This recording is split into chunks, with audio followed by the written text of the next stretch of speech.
Terima kasih Bu Yeni. Bu Yeni ini juga salah satu orang tua yang hebat ya. Kalau dibanding dengan saya cuma punya satu anak spesial. Kalau Bu Yeni punya 2 anak spesial. Nah, itu yang saya nggak bisa membayangkan bagaimana. Yang punya anak 1 aja udah pusing ya. Nah, dengan 2 anak itu, anak spesial itu, saya pernah lihat Bu Yeni dengan 2 anak. Saya bisa pusing, dia masih menghadapi 2 depannya.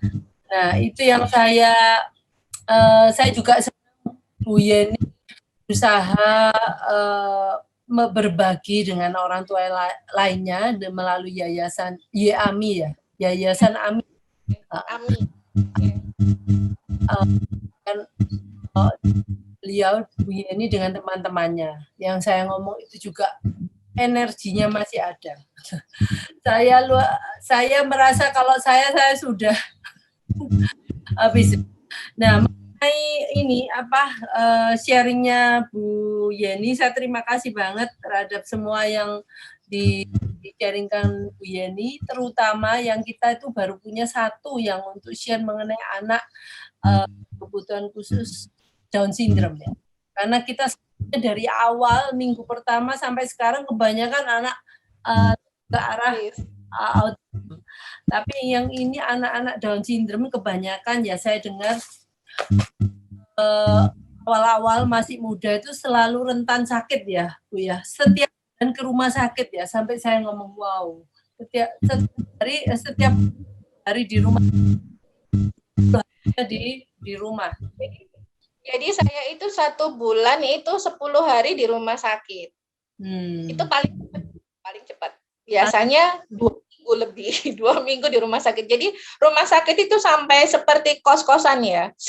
Sampai yang namanya anak saya yang nomor 2 si Baim itu hafal mulai dari kantin rumah sakit, tempat musola, terus ruangan untuk administrasi di rumah sakit itu dia mengitari ke sana sampai seperti itu. Jadi sibling saya di anak saya yang nomor 2 ini normal reguler ibu-ibu yang mana dia mendampingi kakak dan adiknya yang autis dan Down syndrome. Itu yang membuat saya harus juga berusaha membagi waktu perhatian juga ke siblingnya supaya siblingnya ini bisa tetap merasa diperhatikan juga, nggak ditinggalkan karena dia merasa bunda ini cuma sayangnya sama kakak sama adik, aku nggak dikasih mainan, aku nggak diajak jalan-jalan. Jadi itu bagaimana saya memupuk mindsetnya anak saya yang kedua ini juga bisa enggak kok. Sampai saya itu bilang rumah sakit itu hotel. Saya ini membangun sebuah konsep supaya Mbak Im senang. Nanti kan kita tinggal di Hotel Bayangkara. Saya bilangnya seperti itu, Bu. Oh iya, kalau di Hotel Bayangkara kan dingin ya, Bun. Iya, dingin. Seperti itu. Kita memang di antara keterbatasan kita berusaha meringankan beban apapun gitu ya. Yang bisa ya kita bicara, kita membuat sesuatu yang enggak untuk bisa dengan kita melihat dengan perspektif yang lain. Rumah sakit bisa jadi hotel dan kita bisa melihat rumah sakit itu nggak usah terlalu stres ya, karena mau nggak mau setiap bulan ke rumah sakit ya. Ya senang sekali kalau memang yang demikian besar ya ke anak-anak Down syndrome. Mungkin di masa-masa yang akan datang kita mungkin bisa menolong anak-anak Down syndrome lebih banyak daripada sekarang. Memang Dokter Ali bilang nanti Down syndrome itu satu komunitas yang juga besar, yang dimana orang tuanya juga punya anak Down syndrome. Awal-awal pertama sangat menegangkan karena kesehatan anak sangat memprihatinkan. Oke. Sekarang terima kasih Bu. Saya ke Bu Lisa Utari, mungkin Bu Lisa bisa menceritakan masa-masa untuk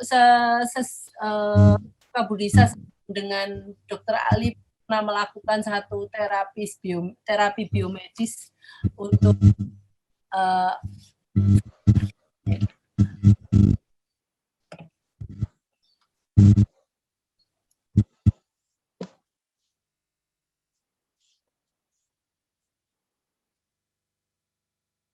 kita di-unmute dulu.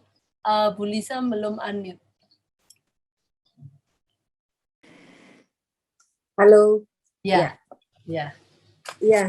Saya mau cerita sedikit. Tadi terlewat sebelum biomedis dengan Dr. Ali, anak saya sempat biomedis dengan Dr. Meli Budiman.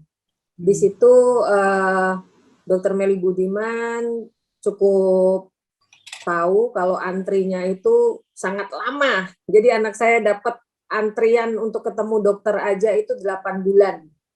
Wow. Itu daftar tunggunya 8 bulan pada saat anak saya usia 4 tahun, 5 tahun.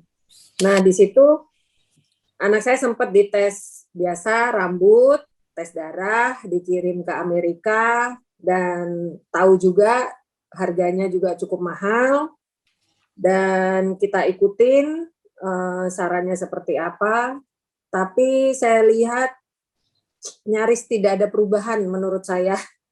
Tidak ada perbedaan sama sekali untuk anak saya. Dan di samping itu, saya juga terapi sudah ganti-ganti terapi, Bu. Jadi sudah banyak sekali. Saya sempat terapi di apartemen Mediterania, itu ada di Jakarta Barat, di Grogol, dekat Central Park. Sampai kami berkorban sewa apartemen di situ, supaya anak saya terapi tiap hari di situ. Dan anak saya waktu itu masih sekolah, saya izin setiap hari Kamis saya izin, jadi dia Jumat tidak sekolah. Selasa habis terapi, kita kembali lagi ke Bekasi, di rumah Bekasi. Setiap minggu seperti itu. Dan papahnya sama kakaknya menyusul di hari Jumat sore. Karena papahnya kerja, kakaknya juga sekolah, selesai jam 3, diboyong semua ke sana, jadi kakaknya sama papahnya Senin pagi berangkat kerja sama sekolah dari Jakarta Barat. Kita lakukan seperti itu. Dan itu berjalan sampai hampir 1,5 tahun. Kita berusaha terus, sampai 1,5 tahun itu, terakhir ada pembangunan di Tol Cikampek, Bu. Dan itu macetnya luar biasa. Saya sudah tidak sanggup lagi untuk nyetir, antar anak saya terapi. Jadi supir yang antar ke sana. Tapi saya berpikir, anak saya tiap hari, hari itu pas pembangunan jalan tol itu, anak saya sampai di rumah jam 11 malam. Tiap hari. Jadi saya mikir gini, aduh kasihan sekali anak saya, dia lapar atau apa. Tapi supir pasti saya suruh beli makanan atau apa. Itu nggak khawatir. Cuman nanti dia capek atau apa, ternyata sampai di rumah dia juga tenaganya masih tinggi sekali, Bu, karena anak saya hiperaktif. Jadi waktu kecil dia jalan selalu di pinggiran sofa, dia jalan kalau di tangga bukan di tangganya, di anak tangganya, tapi di pinggiran anak tangganya itu, di pinggiran yang handle buat pegangan tangan. Dan dia loncat dari anak tangga 5 atau 6 itu, dia loncat, itu waktu kecil seperti itu. Luar biasa hiperaktifnya. Jadi apalagi kalau dia salah makan itu udah kayak bola bekel, Bu. Loncat terus, dah itu kelihatan setengah jam habis makan yang dia salah atau yang membuat dia aktif, udah seperti bola bekel dia loncat terus. Sampai kadang-kadang saya kewalahan juga, saya sampai mikir punya anak 2 tapi yang satu mewakili 5 anak, jadi saya kayak punya anak 6, saking capeknya. Cuman saya ikutin terus, dan kami juga, saya sempat terapi, pokoknya saya terapi itu sudah hampir berpindah ke tempat terapi udah banyak sekali lah. Jadi saya target di sini, kayak saya lihat tidak ada perubahan, saya pindah lagi ke tempat terapi yang lain. Saya di situ saya targetin 1 tahun, 1,5 tahun, tidak ada perubahan, saya pindahin lagi. Sampai kadang-kadang dari keinginan saya yang sangat tinggi sekali sampai saya rendahkan setengah. Harapan saya, Bu, saya rendahkan sampai turun setengah, sampai saya hilangkan sama sekali itu usia 8 tahun. Saya sampai berpikir, ya sudahlah, saya tidak boleh, ibaratnya saya tidak boleh ngoyo, saya tidak boleh terlalu tinggi ekspektasi saya, jadi saya ibaratnya kayak kata orang Jawa, udah saya legowo aja. Saya ikutin air mengalir aja, Bu, tapi saya tetap terapi itu tidak pernah stop dari umur 2 tahun sampai detik ini. Untuk terapi kayak bicara, okupasi, dan sensor integritas itu terus sampai sekarang. Nah, dari Dr. Melly Budiman itu tidak ada hasil. Akhirnya saya balik kembali ke terapi yang semula, Bu, bukan biomedis, yang non biomedis saya jalanin terus. Akhirnya saya pas ke Bali di 2020 itu Februari, saya di Bali, anak saya masih di Jakarta. Saya lihat di komunitas Facebook, di situ saya baru mengenal Dr. Ali. Saya lihat, saya dengerin, saya ikutin, hampir tiap ini saya ikutin, saya pelajarin sambil saya dengerin. Kayaknya maksud akal juga ini nih. Saya pengen discuss dulu sama suami saya. Waktu suami saya datang, saya ceritakan, ini nih, saya dengerin kayak gini. Ini kayaknya bagus nih buat anak kita. Saya bilang gitu. Kita coba ya, saya bilang. Kalau suami saya, untungnya dia selalu support. Apa yang saya bilang, sampai waktu itu pindah ke sekolah, itu udah berapa sekolah itu, suami saya ikut aja apa yang saya bilang, untungnya begitu, Bu. Jadi dia selalu support apa yang istri ini, karena dia pikir sehari-hari anak dengan istri, jadi istri yang lebih tahu. Bersyukur juga. Nah, pada saat saya memutuskan untuk mengikuti protokol Dr. Ali, di situ saya tanya apa yang pertama kita lakukan. Oh, harus minum obat cacing dulu. Tes ASIRA dulu, tes ASIRA. Oke. Kita ikutin tes ASIRA, bagaimana kirimnya, kita kirim dari Bali pada saat itu ke Bekasi, Bu. Dikirim ke Bekasi, hasilnya sudah keluar, dan dokter bilang, harus, habis ini apa dok dari sini? Harus suplementasi, kata dokter begitu. Oke, kita ikuti suplementasi. Nah, di samping suplementasi, itu juga ada BIKOM, saya juga ikutin langsung. Jadi, Agustus 2020 anak saya start mulai ikut protokol Dr. Ali. Nah, dari situ saya pengen tahu bagaimana nih reaksi anak saya. Saya ikutin dosis yang diberikan, kita ikutin. Anak saya sebenarnya verbal sudah ada, tapi kita harus tanya tuh 5-6 kali, misalkan, Vira, kamu mau ini enggak? Itu 6 kali itu dia enggak nengok, Bu. Jadi sampai kita teriak sampai ininya sampai suara sampai habis juga dia peduli amat itu. Anak saya waktu sebelum protokol Dr. Ali. Nah, kita ikutin protokol Dr. Ali itu jalan 2 minggu, Bu. Saya kaget. Karena saya lihat dia, saya tanya, Vira, kamu mau makan enggak? Mau, Mama. Dengan kalemnya dia jawab.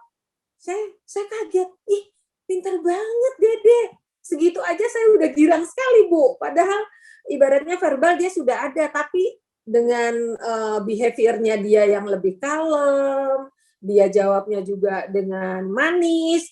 Wah, saya senang banget. Dan saya bilang sama suami, wah, si Vira udah mulai ini, udah bisa ngomong, saya bilang. 2 minggu. Target dokter kan 2 tahun, tapi 2 minggu dia udah bereaksi seperti itu. Nah, minggu demi minggu, hari minggu ketiga 1 bulan, saya turun, bangun tidur, dia sudah duduk di sofa, dia bilang, selamat pagi Mama. Oh, kata saya, wah saya langsung terharu. Pinter, selamat pagi Vira. Saya jawab begitu, Bu. Aduh, saya senang sekali. Itu benar-benar luar biasa kemajuan anak saya yang saya rasakan. Benar-benar kelihatan perubahan yang sangat drastis. Terus pas belajar online juga, yang dia biasa kamera di mana, dia kepalanya ke sana, ke sini, ke sana, sini, ini dia bisa lumayan dia melihat, dia fokus. Ada satu juga yang bikin saya bangga, fokus belajarnya mulai ada, dan dia suka bahasa Inggris. Pada saat pelajaran bahasa Inggris, itu dia harus mempresentasikan binatang yang di dalam gambar itu di dalam bahasa Inggris. Saya ajarin dia 1-2 kali, Vira, nanti kamu bacanya seperti ini ya, nanti kamu begini-begini. Oke, Mama, kata dia. Pada saat dia presentasi, saya cuma berharap anak saya bisa mempresentasikan saja. Anak saya kebetulan sekolah sudah diinklusi, Bu, sekarang. Jadi dia sudah dengan anak-anak yang normal. Teman yang seperti anak saya, di kelas anak saya ada 3 orang, termasuk anak saya. Nah, dia sudah bisa mempresentasikan saja, buat saya udah nilai plus. Saya tidak berharap banyak. Tapi yang bikin saya surprise, ternyata presentasi anak saya itu malah juara 1. Dan anak yang juara 2, juara 3 itu anak normal. Wah, saya senang sekali. Saya langsung, wah, luar biasa anak saya kemajuannya. Betul-betul saya nggak pungkiri, saya yakin banget ikutin protokol dokter Ali, saya jalanin suplemen, saya jalanin Bikom, dan itu berjalan beriringan, juga terapinya juga tetap, dan anak saya makin bagus, Bu. Begitu saya cerita dari saya.